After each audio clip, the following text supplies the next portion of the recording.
Hello, good evening. Thank you all for coming. My name is Elena Carlson, and on behalf of CEES, which is the Citizens for Community Collaboration, I would like to begin by welcoming all of the candidates running to represent this congressional district, CD3, as a United States representative. I am delighted to have you here to participate in this Congressional Candidate Assembly. Thank you for coming.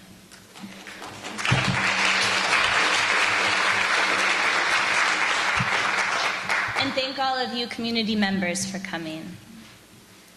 We have 8 candidates present, offering a full spectrum of ideals and political views.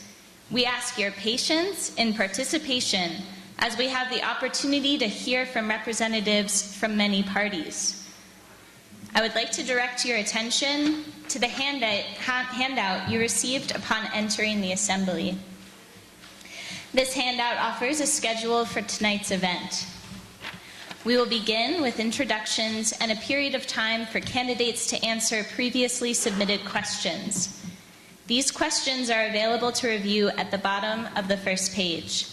We will take a brief break and begin questions from the audience thereafter. The question facilitators, George and Debbie, seated in the first row, will ask the first questions. If you have a question to ask, you will form a line behind the microphone, and this is the one microphone that we have available. I request that you state your name and hometown before asking your question. If you have a question but are shy and feel uncomfortable to ask, the facilitators are here to ask the question for you. Please take your time in approaching the podium. We will save enough time for you to make it there. Please remember that this is a nonpartisan and civil event. We invite debate but not argument. For a few pieces of housekeeping, I want to direct your attention to the exits here and at the back. There are also restrooms in the back of the building. Please only drink water in this auditorium, and please turn all of your cell phones onto silent. You may take pictures, but please turn them onto airplane mode.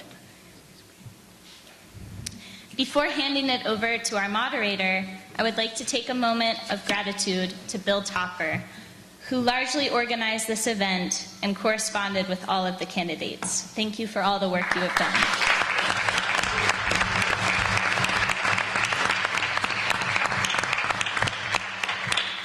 We would also like to thank all of the volunteers who helped with greeting, who helped with facilitating, advising, etc.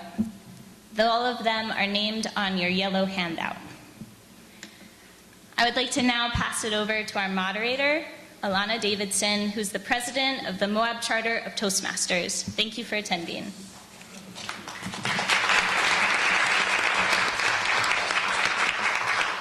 To begin, we will hear an introduction from each of our candidates. So we'll start here to my left.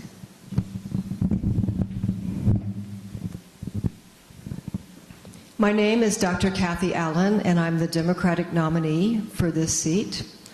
I've been running since March, and what impelled me to run was the desire to see integrity back in Washington, D.C., and to uphold the truth.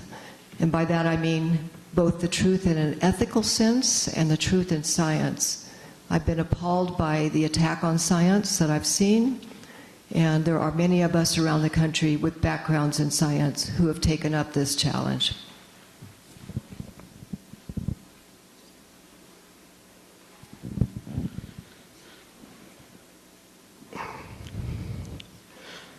So I didn't file to run for Congress. It may seem strange. I can't stand Washington federal government. I can't stand the abuses upon the law.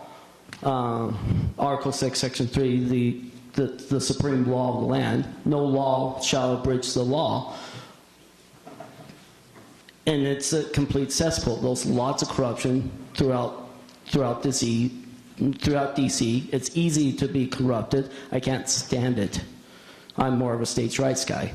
However, my purpose of getting into the race was to promote the third largest political party in Utah, to get prepared and ready for 2018 and 2020. But since I am in the race, I might as well promote the proper principles of governments, and thanks. Hello, I'm very glad to be here. My name is Jim Bennett. I'm the candidate from the United Utah Party. And the last time I was in Star Hall, I was campaigning for my father in 2010, Senator Bob Bennett. He's not the first politician in our family. That honor goes to Daniel H. Wells, who was my great-great-grandfather, who was the third mayor of Salt Lake City. But prior to moving to Utah, Daniel H. Wells was a practicing attorney in Illinois at the time of Abraham Lincoln. And the family story goes that Daniel H. Wells approached Abraham Lincoln at one point and said, "You are a dead man, for I swore to myself if I ever met a man who was uglier than I was, I would shoot him on sight." To which Abraham Lincoln replied, "Shoot away. If I'm uglier than you, I don't want to live." And I was told that story when I was told how much I look like Daniel H. Wells. But what I'm trying to do is run a campaign like Abraham Lincoln. People don't realize that Abraham Lincoln was a third-party candidate. The Republican Party was designed because the two-party system of that day had failed, and the two-party system of our day has failed. And so I am running against a broken system. Thank you. Friends, my name is Sean Whalen. A few years ago, a gentleman by the name of Thomas Monson said, one of my favorite quotes, he said, "You are who you are today because of the choices and decisions that you made yesterday." And after 38 years of existence, a lot of really good choices and a lot of poor choices, I sit here today. Humbled and honored to be able to do so. I'm a father. I've been a lifelong registered Republican. I own some horses. I enjoy my children. I enjoy riding my Harley Davidson. And I'm very, very, very ecstatic at this opportunity to be able to represent not only you, but this great nation in Washington, D.C. Good evening. I'm John Curtis. I'm the Republican nominee, and so pleased to be here with you and also with those up here on the stand with me. For many of us, this is the first time we've met each other, so I'm pleased to be here. I'm a native of Salt Lake City. I have a father of 6 children, and my wife and I celebrated our 35th anniversary several weeks ago at a campaign event. I lived out of state in Southern California and Virginia and came back to Utah to pursue my entrepreneurial dream. Worked with a company that builds shooting ranges all over the world. We sold that company several years ago and had an inkling to run for mayor. For the last 8 years, I've been the mayor of Provo City. A wonderful experience, an experience I hope to share with you tonight. A lot of lessons learned. I'm grateful to be here with you. I'll try this one. Hey, my name is Joe Buckman. I have a PhD. I guess that makes Dr. Allen and I a paradox. Yeah, I didn't think that joke would work all that. Oh, you got it. I am a retired college professor, former chair of the Libertarian Party's National Platform Committee. And I'm here to share with you why Libertarian Party is the party of principle. Why living your life on earth from the principle of non-initiation of aggression and self-ownership would do us a world of good and would be the actual cure to the ills in Washington, D.C., and not more of what's poisoning us. It's a little like a prescription for a patient that's dying from an overdose and then giving them more of the same is what's being offered by many in D.C., especially as regards health care. I have 4 children. The oldest is a physician. I'm the son of a physician. Our second oldest is working in the biotech industry out in California, where they are trying to end my time now. More later.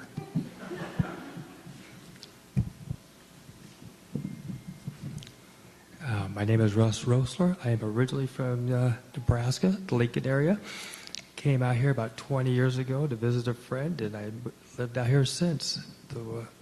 Utah is a beautiful place to live. I fell in love with it since I came through the valley. My parents loved to come out here and visit me. I'm 47 years old, 3 kids, beautiful wife, a little dog. We live in the Sandy area, and I am a Republican, and I am a write-in for the third congressional seat. I'll keep it real simple right now. We'll get more later. Hi, everybody. My name is Brendon Philips. I am a write-in candidate, and I am a member of the Green Party of Utah. I am a stay-at-home father of 2 young boys, John and Hunter, who are 8 and 3, and I wish could be here with me tonight. Prior to that, I was an event organizer, DJ. I've worked in landscape maintenance, a working class guy. Much of my political philosophy and understanding I learned from my grandfather, folk singer Utah Philips. He was a labor organizer, and he ran for Utah Senate in 1968 on the Peace and Freedom Party ticket. It's not too far off what I'm doing here now.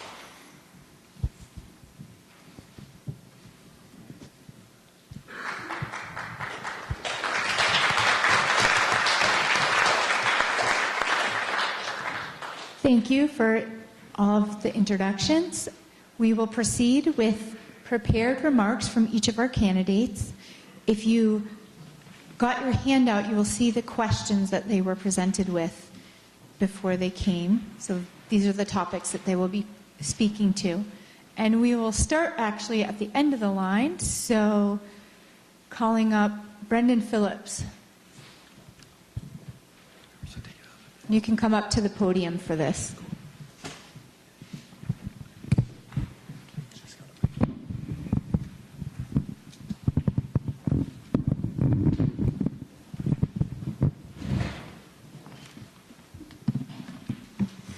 Thank you for having me tonight. Thanks to the organizers of this event. Thank you to everyone who came. It really means a lot when people come out, take the time out of their lives to come to something like this. You are the kind of people that drive the democratic machine. And, the future of our country depends on the people that show up and vote. So the first question we were asked was how we were prepared to collaborate productively with others in Congress who have different views.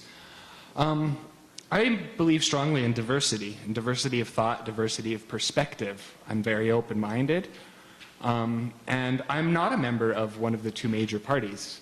So I'm not beholden to the whims of the Republican or the Democratic Party.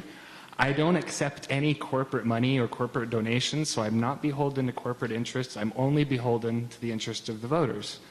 And with that being said, I don't have to do what my party says, per se. I can come into every situation with an open mind, and I can vote accordingly. The second question we were asked was about healthcare and our recommendations for generating optimal healthcare policy in the U.S. I'm a proponent of single-payer healthcare. Healthcare should be a right and not a privilege. Everyone in this country should have access to adequate healthcare, and that should include mental health coverage, dental coverage. It should include preventative care, care for pre-existing conditions. It should include substance abuse treatment and hospice and long-term care. Next question was about public lands, which is a hot topic here in Utah. I'm of the belief that I assume this question is largely directed at Bears Ears National Monument, and I will say I support the designation of Bears Ears National Monument, and I hope to see it stand as a show of respect of tribal sovereignty and the 5 native tribes who determined that this was the best way to protect their sacred lands. And I feel we've trampled over the sovereignty of native tribes in the state for too long, and it's important we uphold that. I also think it's important we have a robust and thriving state and national park system. Utah, 65% of our land is federally managed. The National Park Service has done a pretty good job. I do have some question about how BLM has managed our land. And I think we need to look further at what the BLM's doing. Energy policy, I am a proponent of renewable energy. Climate change is real, and we need to transition towards renewable energy within the next 15 to 20 years. Now, obviously, a lot of people who live in this area, their livelihoods and their families depend on jobs that they get from the fossil fuel industry. We can't just shut these businesses down. We need to provide transitional training for these people so that we can move towards more sustainable and renewable forms of energy, such as solar, wind, geothermal, marine energy. Next question we had was about education. This is a tough one. I am a supporter of a robust public school system.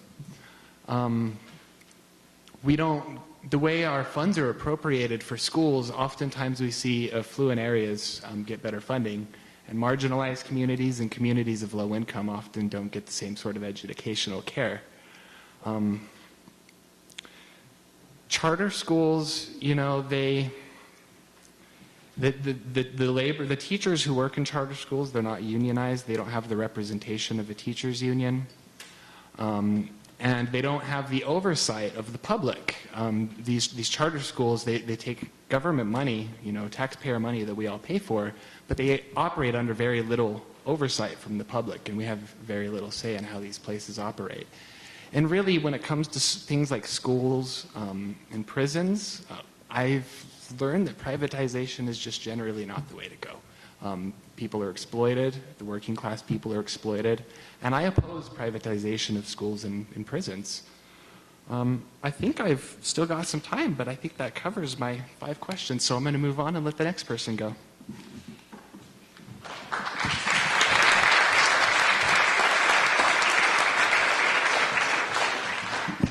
Next up, Russell Roesler, our write-in candidate.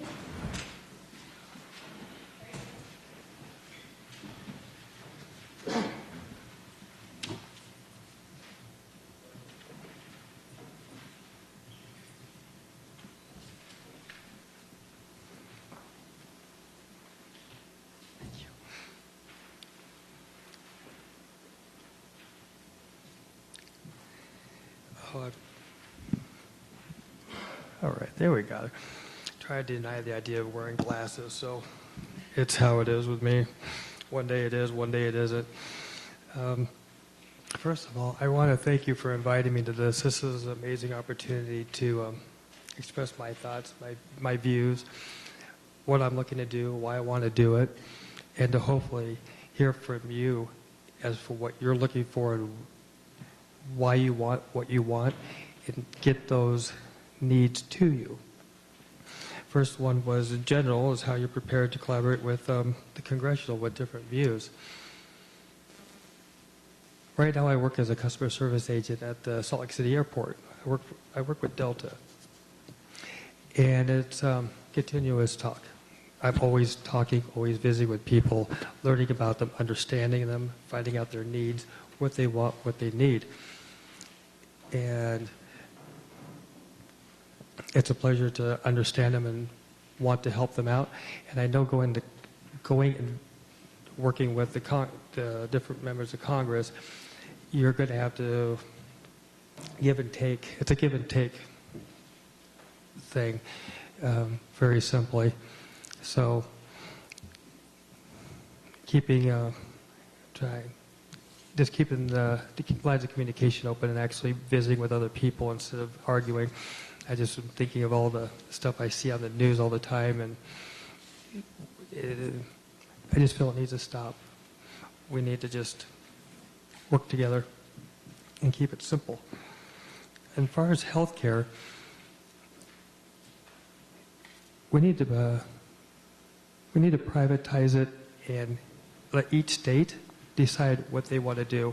Because what they need in Oregon compared to what they need in Florida, compared to what we need in Utah, compared to New York State, compared to even Arizona, everybody has different needs, everybody has different wants.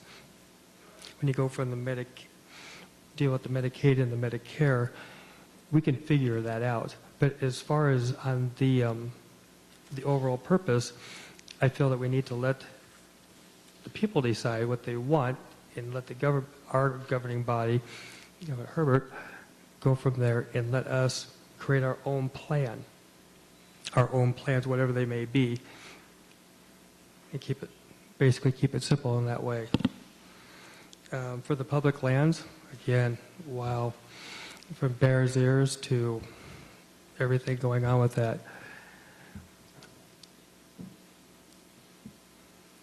From one president to the next president to the next president, everybody has their own idea. When they were doing this with Bears Ears, it was a hot topic, very hot topic. But I think that the Antiquities Act needs to be appealed, and let each state. I'm very big for giving the states back the power. We need to decide what we want to do with our lands, not the federal government. Because each president, even though if they're not listening to what the state says, they're going to make their own decision. It may not be, well, as we're finding out, it's not always in the best interest of the state. So to appeal that is big on the agenda. And then you go to the energy policy. I've watched the evolution of the cell phone, just the electronic industry in general. And we're going into the solar world. We're going into recyclable. We're going away from, we don't use the coal. It's going away. And we need to develop clean products. The idea of steel is always going to be around. I know my family back in Nebraska, they were worried about the oil pipe coming in. And we're always going to need oil. It's going to be that way as far as the cars go. But you're seeing the development of electric cars and everything going on. And that development is going to just continue. So I think on its own, we're going to just see kind of a dissolving of coal, everything else, and clean, natural energy just naturally coming up to the surface on its own. We're just going to build it up. And then finally into education. I want to bring education to Salt Lake City, well, to Utah. My daughter's going into the 6th grade, and I want her to see, my goal would be to bring Washington, D.C. to her classroom so she can see, not through the Fox News and the CNNs or wherever it may be, but she can see through me what's going on, why it's going on, why is China thinking the way China thinks, why does this person think the way they think, why is, oh my goodness, from Japan to Russia, why is everybody thinking, why do they feel the way they feel? And I want to bring that education. Some YouTube, I'm getting that all figured out, and that's what I want to do. Thank you. So I appreciate you inviting, and thank you very much.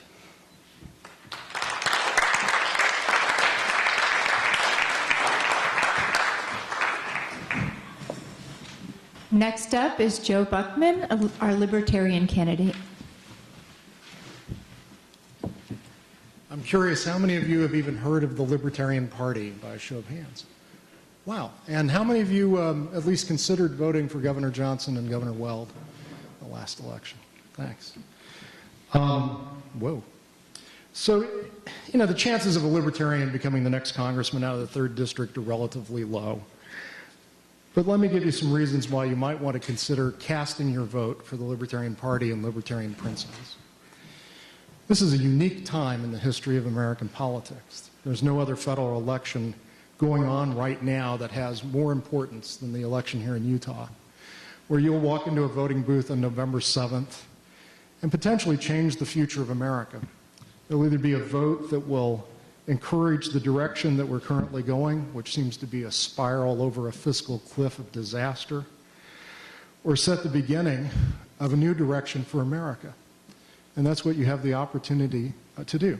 Should a Libertarian or any other third-party candidate become a member of the United States Congress, it would create an intense attention on that individual and the positions they hold. So let me share with you my positions and then why I hold them and why you can count on me in the face of any kind of political pressure to continue to hold them. I'm not a Libertarian because I think the Libertarian Party is the best political party. I'm not a Libertarian because I can promise you I'll bring you back more stuff from D.C. I'm not a Libertarian because I think that we'll gain more power. We should be in control. I'm a Libertarian because it drives not only my politics, but my ethics and my morality. The Libertarian Party was founded on August 15th, 1971, in an apartment in Denver, when a 27-year-old Republican, at the end of Richard Nixon's speech with a surprise imposition of wage and price controls on America, said, "Enough is enough. I'm starting a new party." And with his wife and 3 other people, they declared the Libertarian Party into existence. Now, libertarianism as a philosophy had been around since the 1800s at least. There had been conferences with libertarian economists and politicians discussing whether forming a political party was a way to advance the libertarian movement or not. It's one way. You might go Google President Reagan, and you'll find President Reagan being interviewed by Mike Wallace saying libertarianism is the heart of conservatism. It's the essence. It's the principled basis. So what are those principles? Perhaps you learned in high school or in a college philosophy class that politics is one branch of philosophy. Ethics, morality, epistemology are others. And it's important, I think, as a human being here on earth to have a consistent philosophy, to have your ethics, your morality, and your politics all be in alignment. There's only 2 core fundamental principles of libertarianism. The first is that no human being has the right to initiate force or violence against another, no matter how good you might think the outcome might be for yourself or others. You don't have the right to initiate force. We're not pacifists. If someone hits, you hit back with an equivalent level of violence in response, or perhaps slightly more to punish the initiation. But you don't have the right to initiate. Second core principle of the 2 is that you either own the meat bucket, this body that you're having your human experience on earth in, or you're part slave to someone else. And in America today, you don't really own yourself. This is called the principle of self-ownership. If you do own this, then you have the right to eat, drink, smoke, ingest, listen to, or watch anything that you think would be beneficial to you, or in whatever way you choose, so long as you don't violate the first principle, anything peaceful, but you don't get into a car drunk or high or put others at risk. That is a form of initiating aggression as well. So the non-initiation of aggression principle and self-ownership drive all of libertarian politics. They also drive my ethics and my morality. It's who I am. I will not advocate for initiating violence against others. So how does that work out politically? Politically, this means that taxation is theft. It is taking without consent. We've got to start moving to a society where we do things based on education and persuasion and not political force. Here today in America, the average job holder is taxed at about 50%. 50. That's income tax, sales tax, property tax, users' fees, and the extra that you pay on everything you buy because taxes have been incorporated into it throughout the process. The average American today who's working is supporting 1 person in the military and 1 person on social relief. This is not sustainable. I want to turn to healthcare for a moment. Healthcare is not a right. That is crazy thinking. Healthcare is a responsibility. The United States government has no healthcare to give out. It would be nice if we had a fairy there with a magic wand who could make us all healthy. What they do is interfere with the insurance marketplace, and their interference over the last 3 generations has done nothing but drive costs up and up and up. We've got to turn that around. We need a direct payer-provider relationship again, which is what we had before World War II when FDR imposed wage and price controls, and employers started competing for the best talent by offering health insurance as a benefit. It's what's driven crazy here. I hope 1 or more of you will ask me more about these issues in the open question period. I have a lot to say about education as well. Our government schools have failed us. Education should be individually based and self-paced, and that's already happening with students. My website's www.gotoL.vote, gotoL.vote. You can learn more there, and I look forward to having further conversations after this is over. Thank you.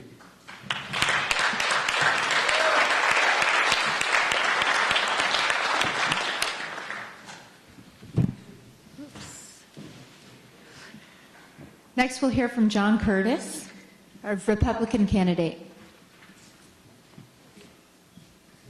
Well, thank you. It's a delight to be with you. The first question is how would we be collaborative in Washington, D.C.? And I'd like to share a few experiences that I've had as mayor because I think it points out how I would function in this environment. I'm very proud of my record as the mayor of Provo. We've worked very hard over the last 8 years to be collaborative. We've had some difficult problems. As a new mayor, I faced a budget deficit of 8% of our budget. We had to cut $5.5 million out of the city budget. And we put together a team of employees. We put together a team of residents. I went to all my major businesses. We borrowed their CFOs and put together this team. This team came together and evaluated employees' suggestions for cuts. It was amazing that my employees brought forth all $5.5 million of cuts suggested for the city. The citizens group interacted with that, interfaced with that. One of the suggestions from my residents was, or from my employees, was that we close the fire station. The residents pushed back. We went back and found other ideas. And I share this with you because we had a remarkable outcome from this process. Not only did we cut the $5.5 million and the 8% of the city government, but we improved employee morale at the same time and increased the level of services delivered to our residents. In my opinion, that's what happens when you're collaborative. That's what happens when everybody gets a seat at the table. It's what happens when everybody's opinion is important. We've also solved difficult problems like iProvo. Many of you may not know what iProvo is. My predecessor put a fiber network throughout the city. We had a $40 million debt bond associated with that without any revenue source. The newspaper described it as a millstone around our neck when I took over as mayor. We found a solution. We invited in Google Fiber, and now all of the residents in Provo, don't be jealous, have free internet if you'd like to consider moving to Provo. We've solved issues like road funding, very, very difficult issues of road funding without debt and bringing scheduled service into our airport. Next question is health care. And I don't mind telling you, as a Republican nominee, I stand here and tell you that we've blown it. We blew a perfect opportunity. For 7 years, we complained about the Democrats pushing forward a bill without any Republican votes, and we said that we would have the answer ready. And now we have the House, the Senate, and the presidency, and we weren't ready. Instead, we tried to push through a bill without any Democratic votes, sounds kind of familiar, and say, we'll figure it out once it's passed. I would advocate for slowing down. You can't convince me there aren't people on both sides of the aisle who have good ideas and share the same principles. The federal government has created a mess, and we owe it to the American people to fix that. It's not enough to simply say, we're going to walk away from this and let it resolve itself. We created the problem, and we need to fix it. I can't hardly talk to an individual who doesn't have a good idea about health care. There are so many solutions on the table. We just need to start clicking them off one by one, and we can fix this Humpty Dumpty that's fallen off the wall and needs to be put back together again. Energy is an interesting topic. I come at this from two different angles. At Provo City, we have public power, and I've been the chair of Utah Municipal Power Authority. We're about 70% reliant on coal. Much of that coal comes from the rural areas of Utah that are part of this district. I know firsthand how important that is to the city of Provo. I also know firsthand that that's good, clean coal that burns clean.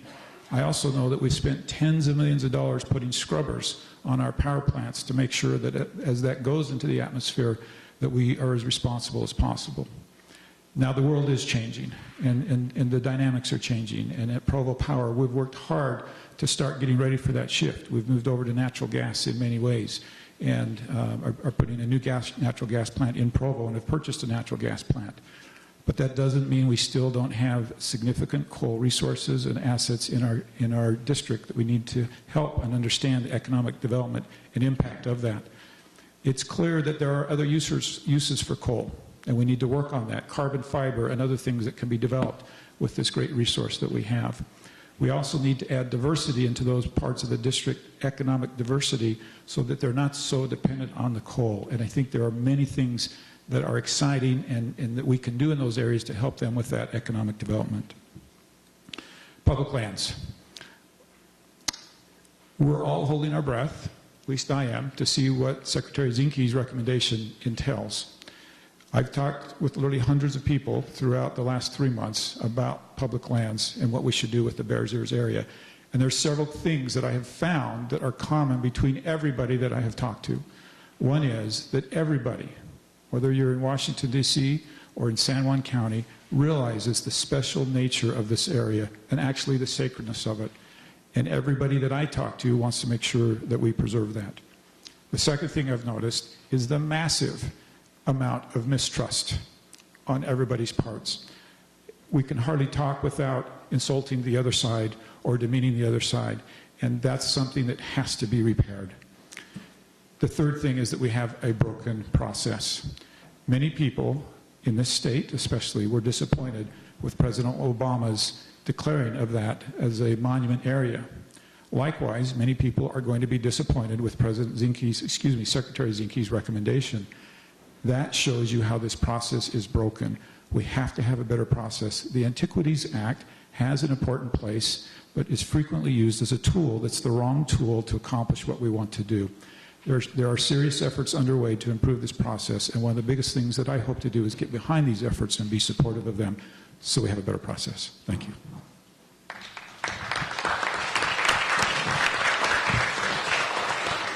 Next up, we have Sean Whalen. Friends, this first question was very interesting. If you take a look at your pieces of paper there. How would you go to D.C. and play ball? How would you go to D.C. and play ball with 535 people that have done what to your taxes? That have done what to your children's education? How would you go to D.C. and play ball? How would you get on the merry-go-round and just continue to spin in a circle and go and go and go and go? To be completely candid with you, friends, we have a fight on our hands. We can send somebody to D.C. who's going to get on the merry-go-round and say all the right things and speak really tough, or realize that we must fight what is happening right now. The system is not working for us. We, the people, have the power. We've just not represented ourselves. So it's a really interesting dynamic in going to D.C. because I have a very specific conservative viewpoint. I've been a registered Republican since I was 18 years old, and I ran unaffiliated in this election because I wanted to ensure that there's a conservative Republican voice that you have when you walk into that ballot box in November, or you write in, or however it is that we're going to do it in November, right? My friends, we have a fight on our hands. Make no mistake about it. And when you look at who you send back to D.C., the real question is, will they fight for you? Will they fight for our public lands? Will they fight for health care? Or will they speak the nice words and say that we can all just have a seat around the table and try and work it all out? Because the real question is, how's that worked for us the last 50 years? How's sitting around the table worked out for us? Let's talk about public lands for a second, the Antiquities Act. It's got to be reformed. Plain and simple. And I can answer and address every single one of these questions by simply saying the federal government needs to get out of our bedrooms, it needs to get out of our pockets, it needs to get away from our businesses and allow us to be Americans, free Americans, the way this country was established. The overrule and the oversight of our federal government is egregious. Do we all agree on that? The reality of the situation, my friends, is we must get the federal government away from things that we can handle as a state. I believe that we, as a local municipality, can handle our issues far better than we can on a federal level. Education is the exact same thing. The Federal Board of Education must go. We must return the power of our education for our children to the states. I have 3 children. All 3 of these children are dramatically different in how they learn and what they do. We have the opportunity to be able to raise a generation and let them learn and put them in a position to be able to learn according to how it is that their strengths are. A suit 2,000 miles away is not going to be able to do the same thing that a teacher or an administrator or a parent can do here locally with their child. Healthcare. Our healthcare system is not working. We must allow free market. The free market system works far better than the federal government. The federal government has yet to prove in any form of private sector to be more effective or better than we are. The private sector outperforms the federal government across the board. Going back to the federal lands, we have a unique opportunity, my friends, to step in, to control what it is that we want to control, or else, to be completely candid, all we're going to be able to do is tell our kids stories about how free and beautiful this state used to be. As an avid hunter, as an avid outdoorsman, I want to ensure that I have the opportunity to take my boys hunting, to go do what it is that we need to do, protect the rights, and not only the rights, but also the monuments and the things that we hold dear here. We control that, not a suit 2,000 miles away. My friends, we have the power. It's up to us to stand up to the system. Unfortunately, we've been sending people back to D.C. who have jumped on the merry-go-round. And at the end of the day, make no mistake, my friends, you must look at D.C. and realize, going back to this very first question, how do we play ball? How did they play ball 240 plus years ago? Did they jump into the system?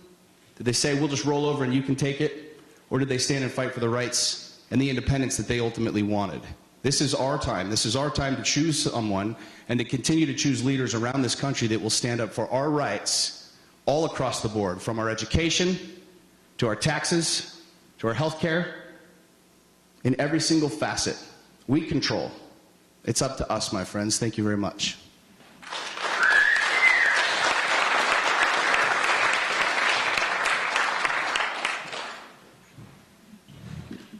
Next, we'll hear from Jason Christensen. Oh, no, I'm skipping one. Sorry. Losing my place. Jen Bennett from United Utah.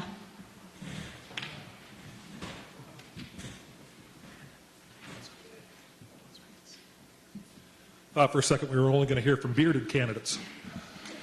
Very grateful to be here with you. This is the first time I've met most of these candidates. I've met Joe Buckman before, but I hadn't met anybody else, and this is a great opportunity to all be in the same room and discuss the issues that matter to all of us. And as I look at this and I look at the questions that were asked, the first one is, how are you going to get along in Congress and how are you going to work with the other side?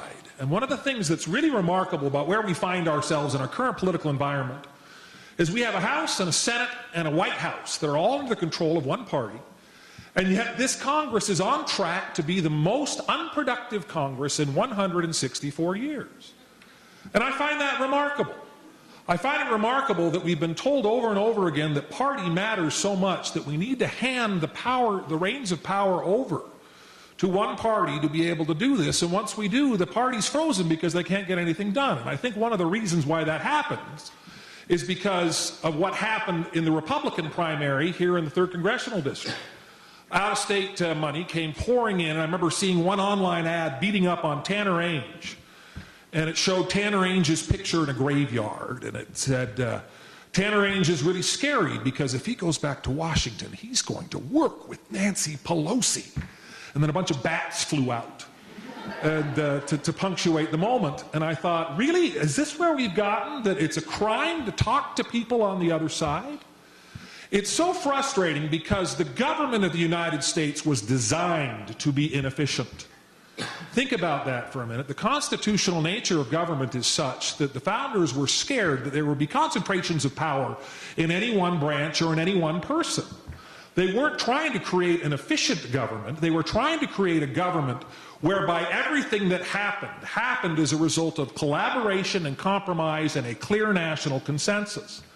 And the two-party system has decided that's no longer the process they want. Mayor Curtis wisely points out that the Democrats tried to ram through health care and did without anybody on their side, without anybody on the other side contributing to that process. And the Republicans have just tried to do the same thing. That's not the way you fix Washington, D.C. That's not the way you fix the government. You have to be practical, not partisan. So as we go down the list of issues that are listed here, the first one being health care. One of the things that's frustrating about that is you have Republicans who want to repeal and replace, and then repeal, do whatever they can. It doesn't matter. They don't want to fix the system. They just want to hand the president a legislative win. Doesn't matter. They're trying to return to some Shangri-La prior to Obamacare, forgetting that that was a mess too. And they're hoping now that Obamacare will collapse under its own weight and they can blame the Democrats. The Democrats are sitting on the sidelines saying, well, let's hope to blame the Republicans because they can't do anything. And the result is nobody's trying to fix the problem. And the way you fix the problem, I think, I go back to my father's approach when he had the Healthy Americans Act, which was the Bennett-Wyden Act, Wyden being a Democratic senator from Oregon. They came together and created a bipartisan health care bill. That's the only way you're going to solve the problem. In terms of specific policies, I think we need to move more towards medical savings accounts and catastrophic coverage, and there are a whole bunch of ways to do it. President Trump says, who knew health care could be so difficult? Everybody knew health care could be so difficult. And you don't solve the health care problem unless you collaborate and you compromise and you work with everybody to be able to fix it. Going down the list, talking about public lands, it's really remarkable that not only is the Secretary of the Interior reviewing the Bears Ears Monument, he's also reviewing the Grand Staircase Escalante Monument, which is remarkable because when you talk to some people about that monument, which happened just over 20 years ago, the wounds from that are still fresh. And the idea that we could actually shrink that monument and get access to the clean burning coal on the Kaparowitz Plateau and use that money for education, which is what it was designed to do, it was on our school trust lands, that's really remarkable. The kinds of things that we can do on public lands. Again, I go back to the Washington County Land Bill, which was a compromise between Senator Bennett and Democrat Jim Matheson that brought everybody to the table to discuss it. And it wasn't perfect, no legislation is, but it settled the issue in Washington County. There are so many millions of acres in the state of Utah that have been wilderness study areas for a generation. The problem is uncertainty. The problem is we haven't been able to compromise and come together and figure out a solution. I think the Washington County Land Bill should be a template for every county in the state of Utah. I think that would be very helpful. So going through all of these, want to talk about education here for a moment. Our Green Party friend here talked about charter schools. I was the first principal of the first charter school in the state of Utah, the Tuacahn Center for the Arts. Tuacahn High School for the Performing Arts. I used to say we have all of the regulation and only 2/3 of the budget. There are all kinds of innovations that we need to do in education. Education is primarily a state issue, and one of the best things that the federal government can do is get out of the way. But as we go through all of these, I also want to talk about energy policy. And one of the things about energy policy, I'm all for renewable energy, but the thing about renewable energy is that it's not going to work until we can find a way to make it profitable. I look back at the fact when people were trying to create an aircraft, the federal government was subsidizing Samuel Langley and gave him $70,000 of a grant, and he launched this big iron thing into the Potomac, where the White brothers, just a few months later, for a fraction of the money, were able to finally create commercial aircraft. I think we're going to see renewable energy when people can figure out a way to make it profitable and effective. And the only way we do any of these things is if we work together, and that's the reason I'm running with the United Utah Party, because the two-party system is broken. Thank you very much.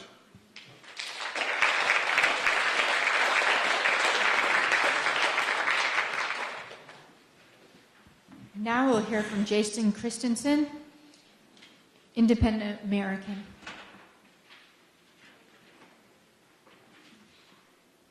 Okay, shake your hands real out. I tend to hopefully get all of you engaged. Let's jump back a few years, back to the Revolutionary War. People don't realize that there were two great political parties in this nation that was causing all kinds of tyranny, that were pandering to the crown. The Whigs, which were basically the do-nothings, and the Tories, which were loyal to the crown. Fast forward, I see no difference between the Republicans and the Democrats of today. One's a little bit more loyal to the corruption that's going on in Washington, D.C., and right here in Utah, as well as, and then the other one is do nothing, to go along to get along. The founders got it right. They were independent Americans. The people supported the founders back then because the people were independent Americans. Imagine in 2017 where you have, for an actual independent American to go back to Congress using the Constitution, the law of the land, Article 1, Article 6, Section 2, as well as the oath of office, Article 6, Section 3, as a hedge against anything that is done, where the independent American can reach out to Democrats on constitutional issues, much like what could have been done during 9/11 with the passage of the USA Patriot Act. One Democrat senator voted no to preserve the Bill of Rights. Just like the one Republican in the Congress voted no to preserve the Bill of Rights. Just imagine if we have more independent Americans to preserve the Bill of Rights and the Constitution in Congress and get things done.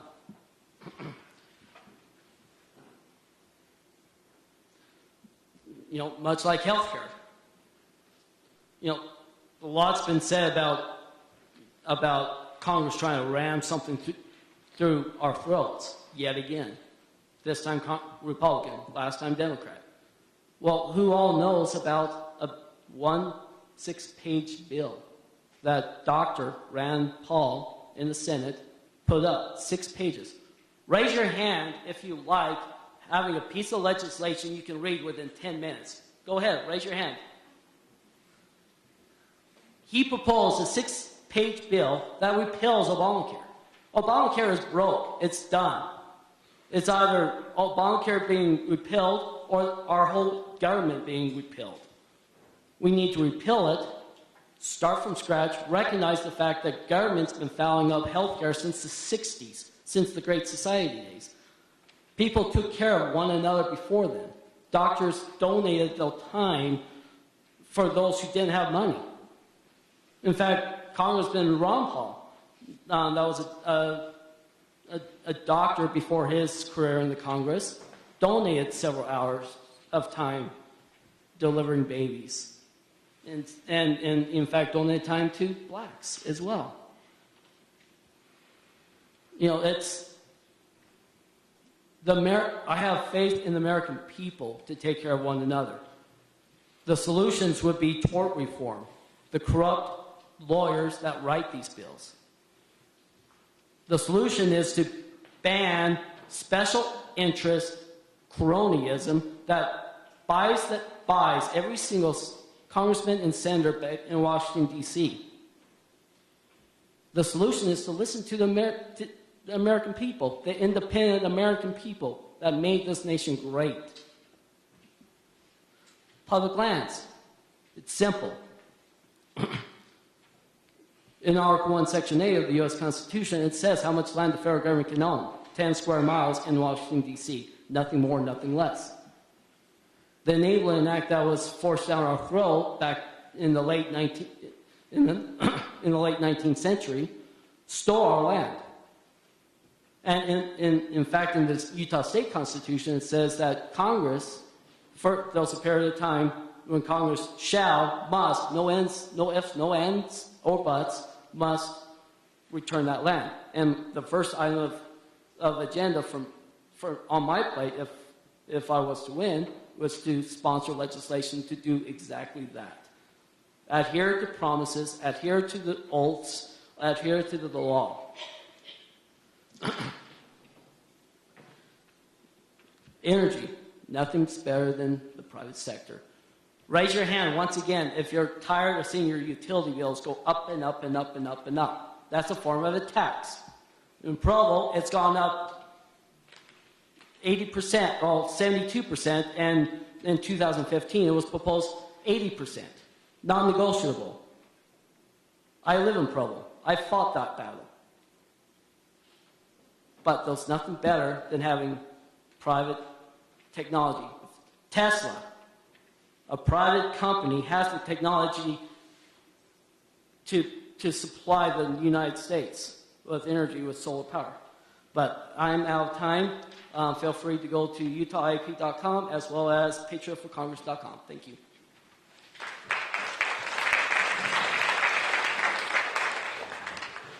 Next, we will hear from Kathy Allen, our Democratic candidate.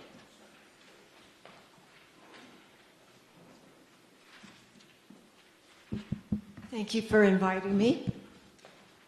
Our country faces many challenges, but all of them share one common thing. Nothing is getting done in Washington.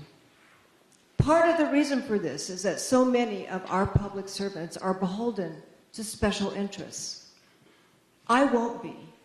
As we declared in our press conference yesterday, we will not be accepting donations from corporations.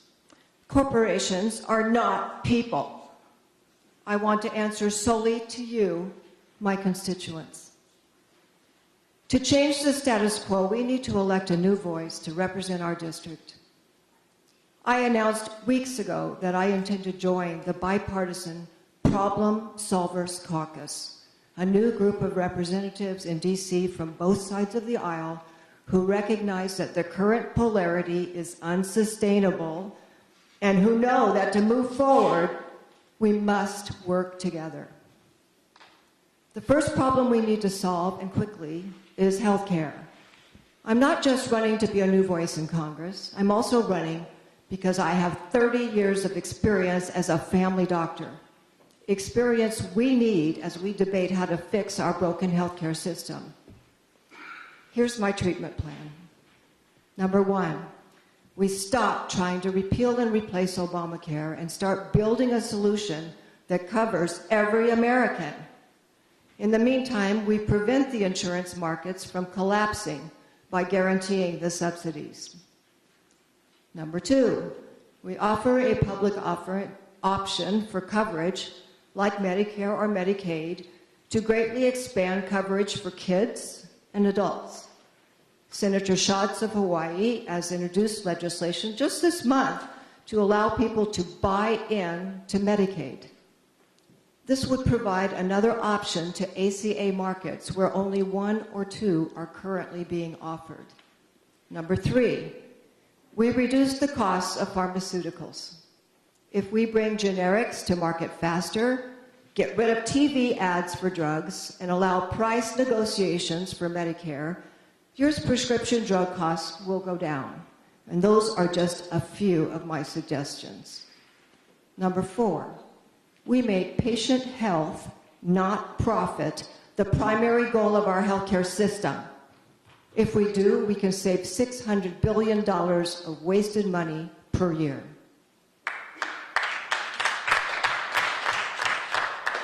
Once we fix healthcare, I know that another important issue to many of you is public lands. Humankind is part of this natural world, and we need untouched wilderness areas to remind us of that. But communities nearby don't need to suffer from conservation.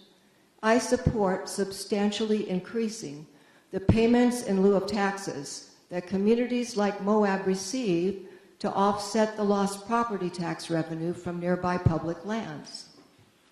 In regards to the Bears Ears National Monument, I am particularly impressed that so many different Native American tribes put aside their own differences and came together in a spirit of unity to suggest the boundaries of the monument. We should follow that example of laying aside contention and working together to preserve these lands for all Americans. As we preserve these lands, we need to be wise stewards of the resources we do extract. Fossil fuel industries are declining due to free market pressures. We should invest our money where the jobs are, in solar, wind, and other renewable energies, which will result in a better economy, a cleaner, healthier planet, and safer working conditions. And by the way, the solar industry is growing 17 times faster than the US economy. Of course, we must help employees transition from the jobs of the past to the careers of the future.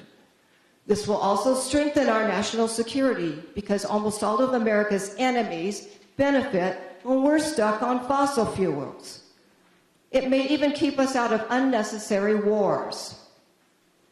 Underpinning all these policies is education.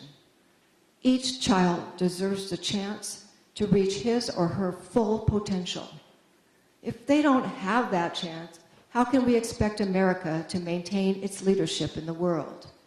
We must fund education with public schools, and public schools have to be our priority. The fact is that kids who transition from public schools to private charter schools actually experience a decline in performance. We can never know if the next great American inventor might come from the Diné Bikea, or maybe from Grand County Middle School just down the street from here. But if those kids don't have the resources they need now, they might not be able to grow up to be mayors or business people or even family doctors. I am a family doctor, and as such, I look at the facts, diagnose the problem, and find the right solutions. That's what I plan to do in Washington. I've also told you some truths you might not have liked hearing, but that's part of being a doctor too, and the thing that sets honest politicians apart from the general members of Congress. Thank you.